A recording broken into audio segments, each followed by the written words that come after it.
Alors, on va avancer. Mesdames et messieurs, vous êtes dans votre émission Refaire le monde en déplacement à Dakar. L'émission ressort donc Elhadji Cellou Dalein Diallo. Avec lui, on commente l'actualité sociopolitique. On va s'intéresser maintenant, Elhadji Cellou Dalein Diallo, à la gouvernance actuelle du pays par le CNRD, la gouvernance administrative. Boubacar Samsobari. Oui, vous êtes ancien ministre, vous connaissez suffisamment l'administration guinéenne. Il y a plus de... Ancien Premier ministre. Patron de l'administration. Voilà, c'est le dernier grade. D'accord. Oui. Donc, ça renforce ce que je voulais dire. Vous connaissez parfaitement l'administration guinéenne. Depuis 2 ans, le CNRD et le gouvernement de la transition sont à la tête du pays. Qu'est-ce que vous dites du fonctionnement de l'administration? Écoutez, je ne connais pas parfaitement. J'ai une expérience acquise dans l'exercice de haute responsabilité au service de l'État. J'ai été effectivement un directeur général à la Banque centrale, administrateur des grands projets, adjoint à M. Kassory Fofana, il faut le rappeler. J'ai été ministre et Premier ministre. C'est sûr que j'ai une certaine expérience de l'administration et des questions de développement et tout. Alors, qu'est-ce que j'ai dit? D'abord, vous le savez, j'ai applaudi l'arrivée du CNRD. J'ai apprécié beaucoup parce qu'on était dans une crise née de cette situation, de ce problème de 3e mandat, et surtout que l'élection présidentielle, les violences post-électorales d'octobre 2018 ont coûté extrêmement cher à l'UFDG et à la NATO. 51 morts, 47 abattus, à bout portant dans les rues qui fêtaient notre victoire, 4 morts en prison de Roger Bamba, faute de soins. La moitié de mes collaborateurs en prison pour fabrication et détention d'armes de guerre. Nous étions dans une situation difficile. Mais ce n'est pas la libération des prisonniers, la restitution des passeports et la récupération du siège et de mes bureaux à CBG que j'ai applaudi. Certes, ça aussi, mais le discours de Doumbouya, qui s'est engagé résolument devant le peuple guinéen et devant la communauté internationale, de mettre fin à l'instrumentalisation de la justice. Le FDC en avait beaucoup souffert, vous le savez, parce que vous étiez avec nous dans les rues. Près de 250 morts qui n'ont pas eu droit à la justice, et moins encore à la réparation. La justice n'osait pas. Elle a d'ailleurs confessé lorsque le CNRD a pris le pouvoir. Elle dit qu'elle n'était pas libre. Donc on a pensé qu'on rentrait dans une nouvelle ère où la justice allait dire le droit, rien que le droit et tout le droit. Le colonel Doumbouya s'était engagé à mettre fin au piétinement des droits et libertés des citoyens. Le combat que moi je mène en tant que démocrate convaincu à la tête de l'IFG, c'est pour l'exercice par tous les citoyens de ces droits et libertés. Lorsque quelqu'un prend le pouvoir, même par les armes, il s'engage à mettre fin au piétinement des droits et libertés des citoyens. Il s'engage à mettre fin à l'instrumentalisation de la justice. J'ai applaudi et je l'ai soutenu. Par mes maigres moyens, j'ai reconnu son pouvoir. J'ai demandé aux gens de se mobiliser pour l'accompagner.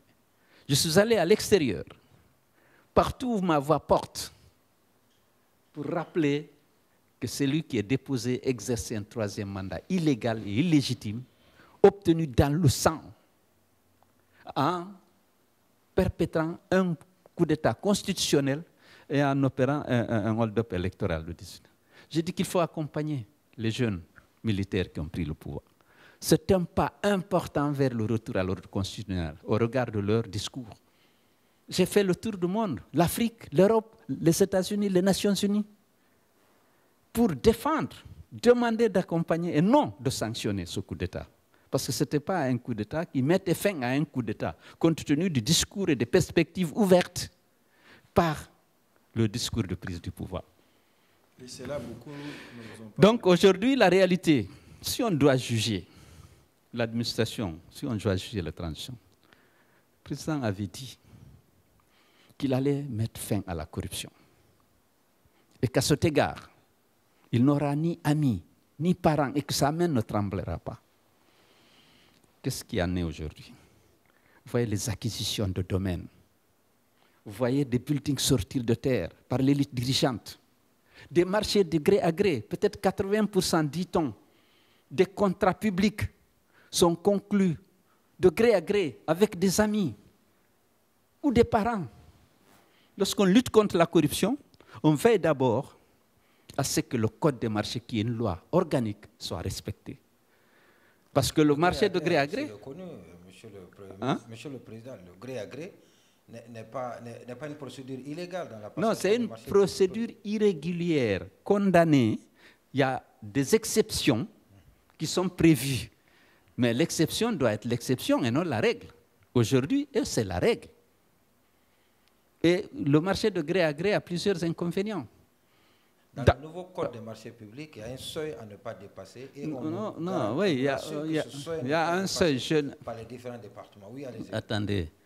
On dit que toute commande publique supérieure à un certain montant doit faire l'objet d'un appel à la concurrence. Bien entendu. Avant, c'était 20 millions. Aujourd'hui, je ne sais plus à quel niveau se trouve le truc. Mais pourquoi le code? Pourquoi on évite le marché de gré à gré? Parce que ça d'abord introduit une discrimination entre des contribuables des entreprises qui sont dans le même secteur. Vous choisissez arbitrairement une parce qu'elle est dirigée par votre ami ou parce qu'elle vous promet des rétrocommissions importantes. Ce n'est pas transparent. Donc, la justice commande que vous faites un appel à la concurrence pour que toutes les entreprises opérant dans le secteur fassent leur offre. Si vous choisissez à votre discrétion l'entreprise de votre ami, de votre parent, c'est de l'injustice vis-à-vis des autres. Un. De deux, ça génère généralement des rétrocommissions importantes. Dans la course à l'enrichissement personnel, les gens utilisent beaucoup plus le gré à gré, sans compter l'aspect discrimination que le gré à gré comporte, mais vous avez aussi, ça enrichit la classe dirigeante. Et vous avez l'impression aujourd'hui que la classe dirigeante... Non, il y a trop de marché, il n'y a pratiquement pas d'appel d'offres. Tous les grands chantiers d'infrastructures prioritaires, les routes, c'est des marchés de gré à gré. On appelle quelqu'un, on donne quelqu'un. Ce n'est pas juste ça. Ça, c'est le signe de la mauvaise gouvernance. C'est un signe visible de la mauvaise gouvernance. On ne peut pas prétendre lutter contre la corruption et laisser prospérer les marchés de gré à gré, compte tenu de tous les inconvénients que ça comporte. C'est d'abord la qualité de la prestation, parce que déjà, lorsque vous faites un cahier de charge, vous décrivez la personne, l'entreprise et son expérience. Vous avez besoin d'une expérience donnée. Vous avez besoin de vous assurer que l'entreprise qui compétit a les compétences pour réaliser le travail. Et maintenant, vous regarderez les prix et toutes les garanties qu'elle peut présenter. Vous choisissez la meilleure. Mais, alors, sur ce plan, je pense que l'administration, parce qu'il faut juger par rapport aux engagements et aux règles. La charte de la transition et les engagements pris ne sont pas respectés. La lutte contre la corruption passe d'abord par la bonne gouvernance, et la bonne gouvernance suppose que vous devez être juste vis-à-vis de toutes les entreprises qui doivent avoir l'égalité des chances dans l'accès à ces marchés, d'une part, et parce que vous allez veiller à ce que la prestation soit de qualité et vous devez choisir le meilleur. Vous devez choisir le meilleur. Voilà. Non, je voulais juste apporter une petite précision. Oui, avant le Code des marchés publics a entre-temps évolué depuis quelque temps. Oui. Donc le seuil ne se lit plus en fonction de la valeur du marché, mais plutôt du budget alloué à un département. Voilà, donc, et les autorités se défendent en disant que cela est encore respecté et que ça a même l'approbation de la CGP qu'ils ont fondée, qu'ils ont mise en place. Donc, c'est pour dire que ça ne peut pas, à cet effet, en se fondant sur cette argumentation, être la preuve d'une éventuelle corruption. Bon, regardez au niveau des investissements dans le secteur des routes et des BTP. Parce que selon les informations dont je dispose, tous les marchés octroyés pour la construction ou la réfection des routes sont des marchés de gré à gré. Alors, Et même les aéroports, les aérodromes. Les aéroports, les aérodromes, ça c'est des marchés de gré à gré. C'est une question à la fois morale et politique. Comme je l'ai dit, il est important pour la qualité des prestations de choisir les entreprises qui ont la capacité de respecter le délai et le budget et de livrer un produit de bonne qualité. Et ça, au-delà du code de marché, vous avez besoin de sélectionner parmi les meilleurs. Si vous appelez votre ami politique... C'est ce qui est fait, non? Oui, c'est ce qui est fait. Là, et vous êtes engagé à lutter contre la corruption et vous dites que vous n'aurez pas d'amis et de parents et vous laissez prospérer ces pratiques qui mettent en cause la qualité de la dépense publique. Parce que vous risquez d'avoir une prestation qui n'est pas à la hauteur des montants décaissés. Et parce que l'entreprise n'est pas à la hauteur, parce qu'elle a fixé ses prix. Vous avez fixé ça dans votre cabinet, vous avez fixé avec le risque de rétrocommission importante. Et c'est le contribuable qui paye. Et il n'y a pas de contrepartie dans la prestation.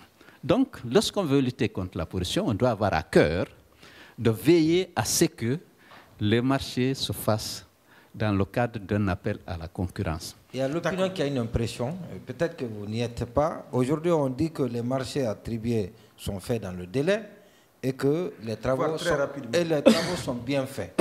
Est-ce que cela ne donne pas raison au CNRD qui passe ainsi ces marchés? Et passons à retour, on a une très bonne appréciation des marchés qui sont exécutés. Aucun fonctionnaire ne peut être au-dessus de tout soupçon. Aucun homme est parfait. La tentation pour l'argent peut être forte. Il faut protéger les ressources publiques. La meilleure manière de les protéger, de mettre fin aux rétrocommissions, c'est de faire en sorte que l'attribution du marché soit transparente et que le marché soit attribué aux meilleurs parmi d'autres. Parce qu'en faisant votre offre, si vous savez que vous avez des concurrents à côté, vous limitez vos marges. Mais lorsque vous rentrez dans un bureau fermé, vous discutez avec un ministre, bon, je te donne ce marché, combien tu me donnes? Tu doubles le prix. Parce que ce n'est pas vous qui donnez. C'est l'argent du contribuable. Ouais. Donc il faut... Voilà. Peut-être en partant de l'attribution des marchés, vous n'êtes pas satisfait de la lutte contre la corruption, mais il y a la CRIEF. Et la preuve, c'est que dernièrement, il y a même l'ancien ministre de la Santé, après son limogeage, qui a été entendu. Ça veut dire que peut-être qu'il y a des éléments qui peuvent échapper en amont, mais il y a un processus de récupération pour faire en sorte que les gens soient dissuadés. Qu'est-ce que vous pensez du fonctionnement de cette CRIEF-là, pas nécessairement en rapport avec les anciens dossiers, par rapport à la gouvernance d'aujourd'hui? Écoutez, j'ai entendu très peu de dossiers relatifs à la gestion des actuels dirigeants au niveau de la CRIEF.